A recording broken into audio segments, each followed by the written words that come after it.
அது திருப்பெருந்துறையில் உள்ளது மகாமாயா சுத்தி. மாயை இல்லைன்னா முக்தியே கிடையாது. ஆனால் மாயை சுத்தி பண்ணால் தான் முக்தி. மாயையானதை இறைவனே வழிபட முடியும். சிவலிங்கத்திலுமே மாயை தான். நாம் உலகத்தில் பார்க்கறது எல்லாம் மாயை.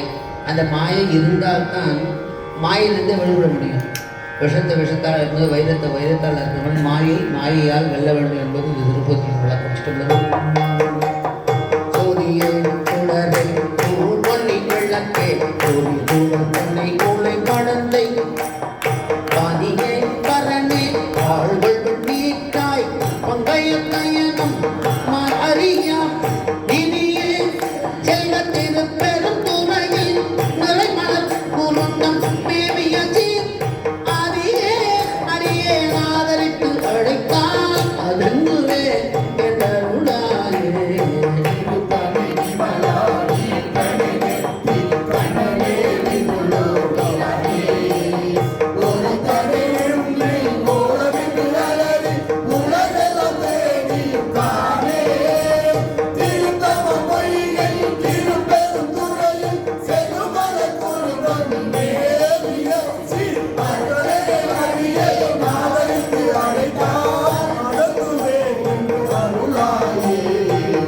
நாயகனே என்னுயிர் தலைவா எனக்குழலினார் இருவர் தங்கள் நாயகனே தக்கன காமன் தனது உடல் தடல் எழவழித்த செங்கர் நாயகனே திருப்பெருந்துறையில் செடுமலர் உருந்தம் மேலிய சீரங்கனாடியே நாடறித்து அழைத்தார் அருந்துவே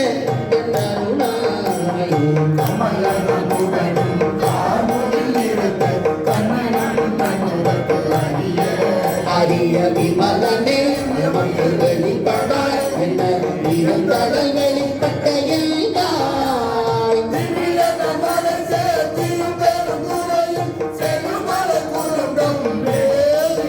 சிற்பமலனே அரிய நாதரித்து அழைத்தானதுவே என்று அருளாயே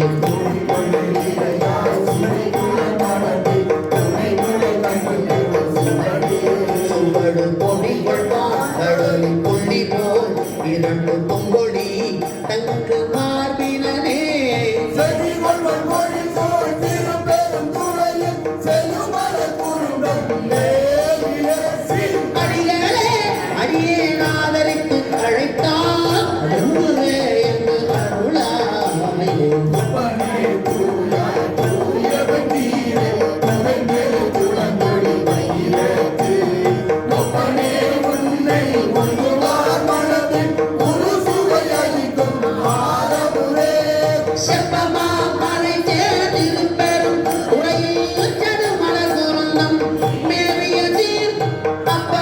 அடிகளே அடியே ஆதரித்து அழைத்தால் அருந்துவே என்று அருளாயே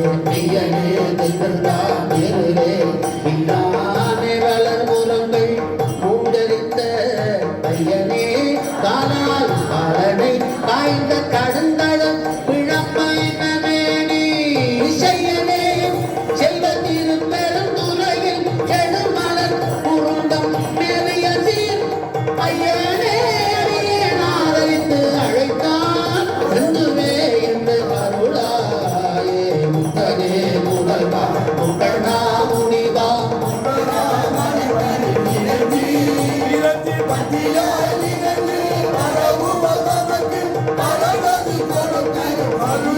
அருள் செய்